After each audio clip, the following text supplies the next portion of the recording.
la matière pour aujourd'hui. Donc, distribution à 2 caractères. On dit lorsqu'on étudie simultanément 2 caractères, on obtient 2 valeurs pour chaque unité statistique d'une population.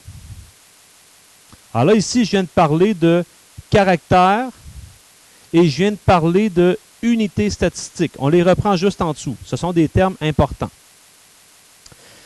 Puis là, on nous dit que ces valeurs-là, là, on va exprimer ça sous la forme d'un couple.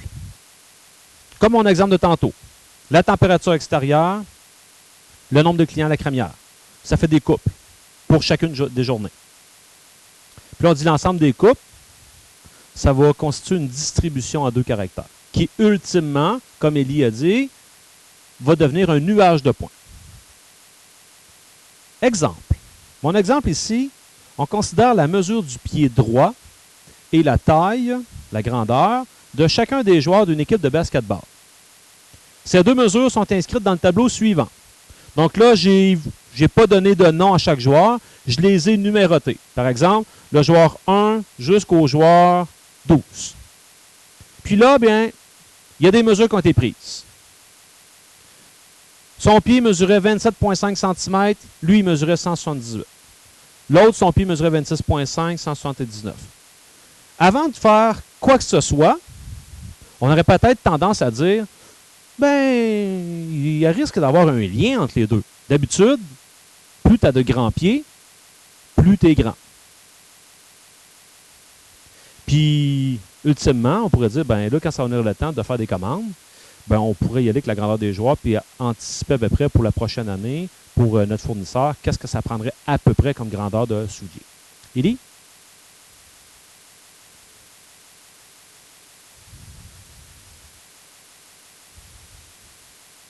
Oui.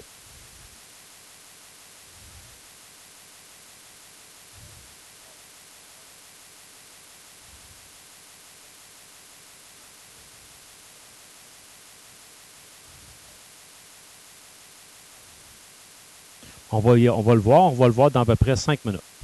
OK? Ta question est bonne. Donc, tout à l'heure, on parlait d'unités statistiques.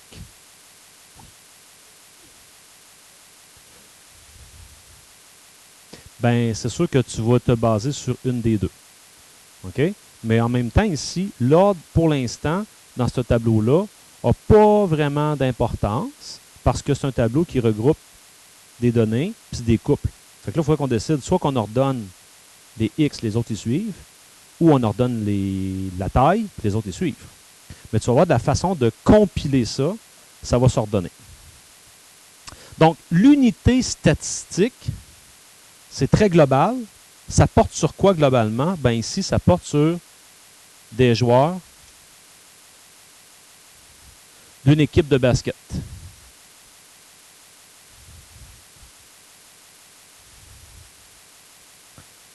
Les caractères étudiés. Ah, ben là, on va plus précisément. Qu'est-ce qui est étudié sur les joueurs de basket? Il y a 2 choses. Il y a la mesure du pied et il y a la taille du joueur.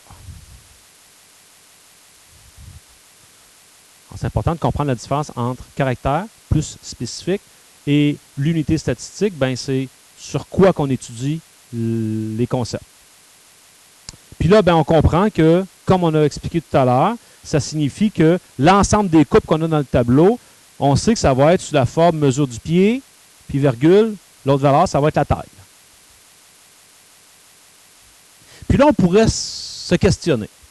Y a-t-il vraiment un lien entre la taille d'un joueur et la mesure de son pied droit? On pourrait dire, on a de bonnes chances que oui. Là, attention, j'en entends déjà qui disent, ouais, mais il peut y avoir des exceptions. Bien sûr, bien sûr. Mais dans une étude statistique, on va se fier à la masse. Et les exceptions pourront peut-être être ce qu'on appelait les données aberrantes. On pourra peut-être les éliminer. Un très grand joueur avec des 5 ou des 6. Ou à l'inverse, un très petit joueur avec des 14. Ça se peut. OK? Puis là, ben, pour faire ça, pour y répondre, ben, on a besoin d'étudier ce qu'on appelle la corrélation. le lien qu'il y a entre deux variables. Lorsqu'on va étudier la corrélation, qu'est-ce qu'il va y avoir là-dedans? Ben, je vous dis, étudier la corrélation entre deux variables, c'est de décrire le lien, ou si vous voulez, la dépendance entre les deux. Et lorsqu'on va faire cette étude-là, il y a trois aspects sur lesquels on va s'intéresser. De un, le type de corrélation, le sens de la corrélation et finalement, l'intensité de la corrélation. Si je les prends un après l'autre, le type de corrélation, ça correspond au modèle mathématique qui décrit le mieux le lien entre les deux variables. Bon, ben pour nous, à 95% du temps, ça sera linéaire. C'est-à-dire, ça va suivre une ligne oblique, une droite. Mais il n'y a rien qui empêche qu'il pourrait y avoir quelque chose qui fait ça de même. Une genre de parabole. Ça se met à redescendre. Je donne un exemple. Le nombre d'ouvriers que l'on met sur un chantier de construction et l'efficacité de l'équipe. On s'entend que plus il y a de gens, plus ça devient efficace. Mais là, je n'entends qu'ils vont dire « ouais, mais jusqu'à un certain moment donné ». Parce qu'il y a trop de monde pour construire une maison, à un moment donné, ils vont se plier ses pieds. Donc, on pourrait comprendre que si on faisait l'étude, peut-être aller jusqu'à 15-16 employés, ça monterait comme ça. Puis passer 15-16 employés, l'efficacité commence peut-être à redescendre. C'est pour ça que ça, c'est la job des propriétaires d'entreprise de, des fois, bien, on dirait entre guillemets, dealer avec combien je mets de personnes sur le chantier. Puis même des fois aussi, qui je mets avec qui aussi. OK. Et la deuxième chose, le sens. Ben, il y a deux affaires quand on parle du sens. Quand on parle du sens, il y a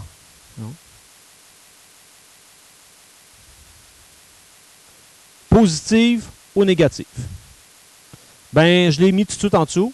Positive, ça signifie que les données vont en augmentant et négative, les données vont en diminuant. Et finalement, on va s'intéresser à l'intensité de la corrélation. Elle pourra être nulle, faible, forte ou parfaite. Puis on va en ajouter une qu'on utilise des fois aussi. À l'occasion, on parlera d'intensité moyenne. On les verra.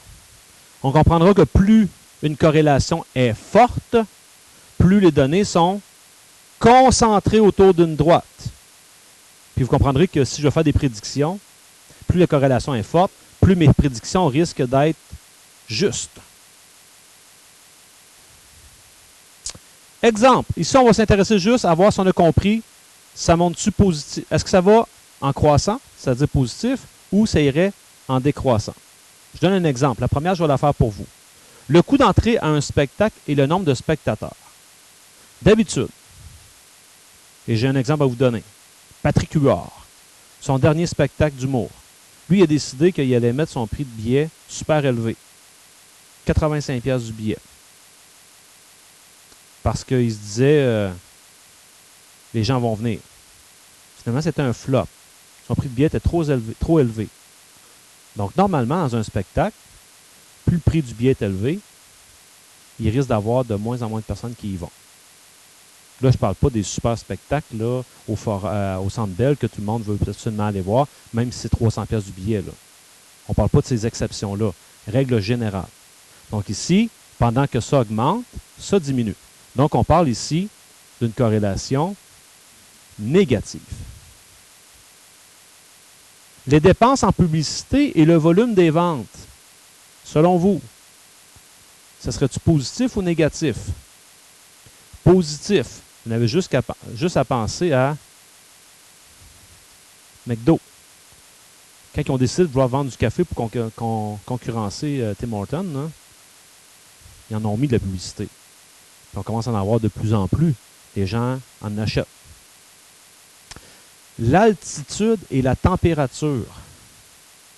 Négatif. J'ai jamais été très très haut là, mais il semblerait que quand on arrive très haut en altitude, la température diminue de plus en plus. Le nombre d'heures consacrées à la préparation d'un examen et le résultat à ce dernier. On peut le mettre en marqueur pour ceux qui ne l'ont pas compris encore.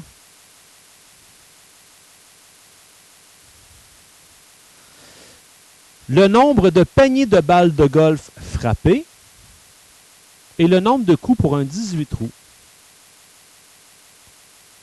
Il faut y penser un peu, là, mais négatif. Pourquoi? Parce que plus tu frappes de balles, meilleur tu vas être, donc moins de coups ça va prendre quand tu vas faire un 18 trous. Donc, c'est logique. Pendant que l'un qui augmente, l'autre diminue.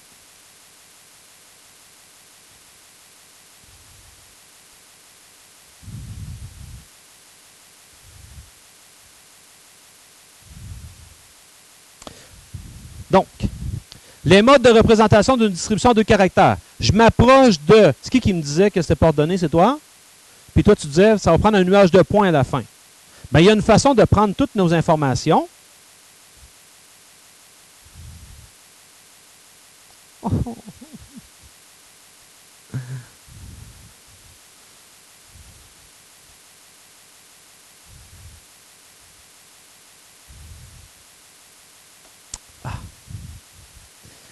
OK.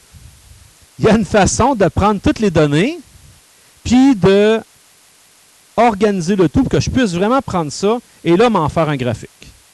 Et la façon, c'est la suivante. On appelle ça un tableau à double entrée. Comment ça fonctionne? Bien, tout à l'heure, je vous ai dit que chaque information qu'on avait été chercher, c'est un couple. J'ai deux informations. J'avais la mesure du pied et j'avais la taille. J'ai ces deux informations-là.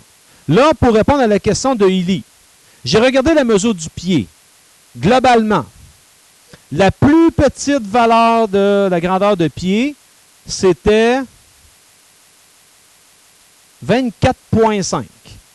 Puis là, j'ai regardé la plus grande, puis je me suis ajusté. Ce bout-là, ça vous appartient, mais vous essayez d'être logique. Il ne faut pas avoir juste deux classes. Donc, j'ai commencé de 24 à 26, c'est bon de 2. 26, 28, 28, 30, 30, 32. Je fais des classes. Et on a vu ça au début d'année. Crochet ouvert. Ici, ça se rend jusqu'à 25,99999. Donc, 26 serait dans ceux-là. Puis j'ai fait le même principe pour la taille. Mais là, vous comprenez comment ça marche maintenant. Parce que vous êtes des personnes brillantes. Alors, par exemple, je vais prendre celle-là. 27,5, 178. Cette coupe-là, 27,5, 178. Donc, 27,5, il est là-dedans. 178, il est là-dedans. Donc, j'en ai un ici. Je les passe toutes comme ça. 26,5, 179. 26,5, 179, je suis encore là-dedans. Puis, je les passe tous. Donc, vous savez que c'est pas très compliqué à partir de là. Donc, je vais vous donner le résultat que j'obtiens après les avoir placés un après l'autre. Donc, ça m'a donné quelque chose comme ça.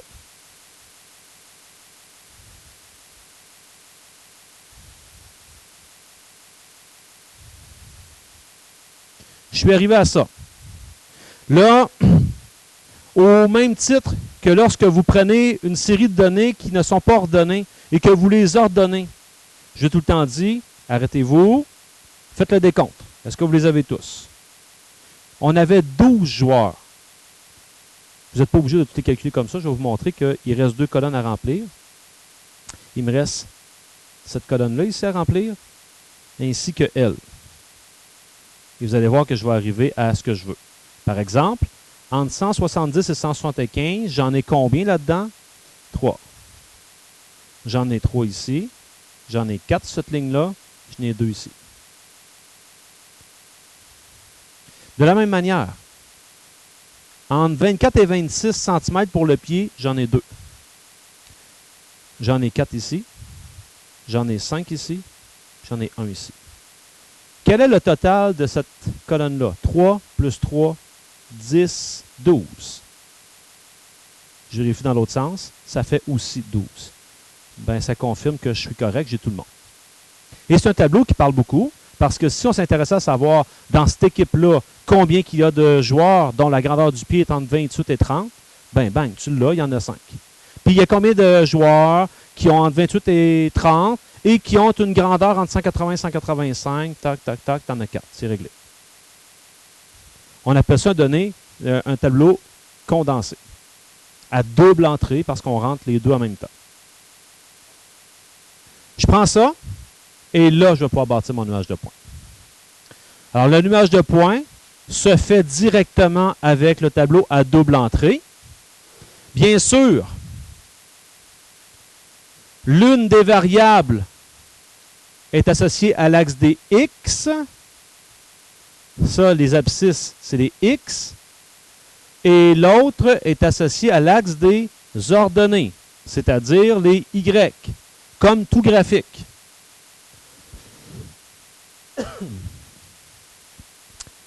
Chaque couple, il y en avait 12 dans notre cas, ben chaque couple va être représenté par un point.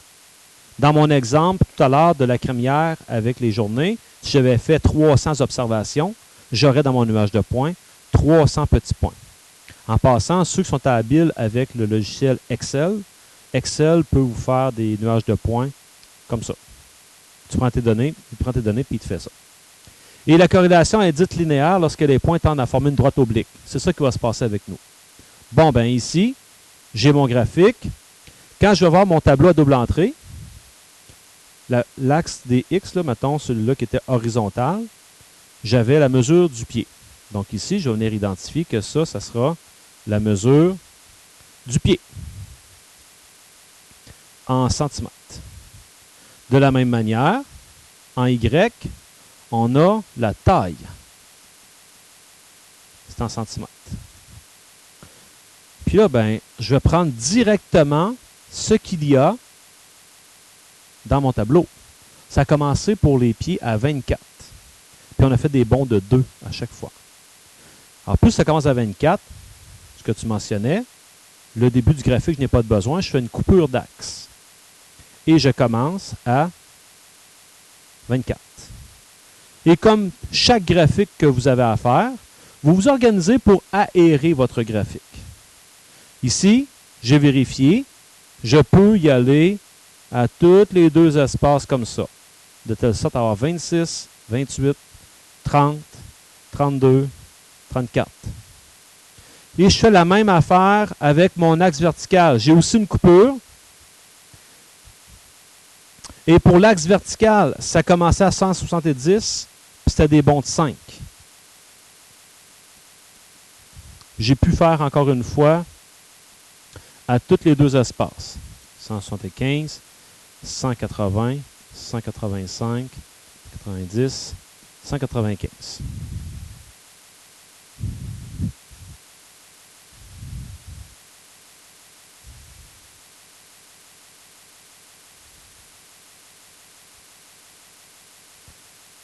Là, ce que je vais faire pour la suite des choses, ce n'est pas nécessaire pour vous, mais ça va vous permettre de mieux comprendre. Et je sais très bien qu'il y en a qui le font pareil quand ça vient le temps de faire un nuage de points parce que ça structure un peu notre graphique. Dans le fond, si je tire une ligne de couleur ici comme ça, une là, je comprends que ça, c'est la classe 170 et 175. Même affaire ici, même affaire là. Dans le fond, je délimite mes classes. Et je le fais également à la verticale. Fait en délimitant à la verticale comme ça, ainsi qu'à l'horizontale, bien, faites juste vous imaginer que je m'en viens dans cet espace ici. Si je m'en viens dans cet espace-là, ben, je vais savoir exactement je suis dans quelle partie. Dans le fond, je suis entre 28 et 30, tout en étant entre 180 et 185. Alors, je m'en vais chercher mon tableau. Dans mon tableau, les deux premières valeurs à aller placer, c'est ceux-là ici. Entre 24 et 26, entre 170 et 175, il y en a deux. Entre 24 et 26, 170 et 175, il y en a deux. Aléatoirement dans cet espace-là. Vous en mettez deux. S'il y avait 8 points à mettre là, vous mettez 8 points aléatoirement. De la même manière, il y a un point entre 26, 28, 172, 175, puis il y en a 3 entre 175 et 180. Donc, ça va ressembler à ceci. 26, 28, entre 170 et 175, il y en a un. Bien, quand je dis aléatoirement, je vais le mettre au centre, je ne fais pas exprès. Puis, toujours entre 26 et 28 et entre 175 et 180, il y en a 3. 1, 2, 3. Tiens. Et là, vous continuez comme ça. Entre 28 et 30, 180, 185, il y en a 4. Puis il y en a un ici. Puis finalement, entre 30 et 32, et entre 185 et 190, il y en a un. Et vous avez là ce qu'on appelle un nuage de points.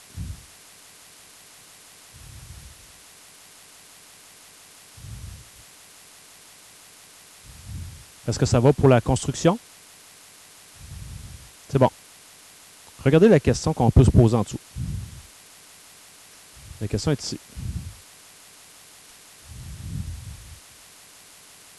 Comment qualifierais-tu la corrélation linéaire? Pourquoi qu'on dit linéaire? Ben, c'est parce que je peux voir que ça a tendance à suivre une droite, cette affaire-là,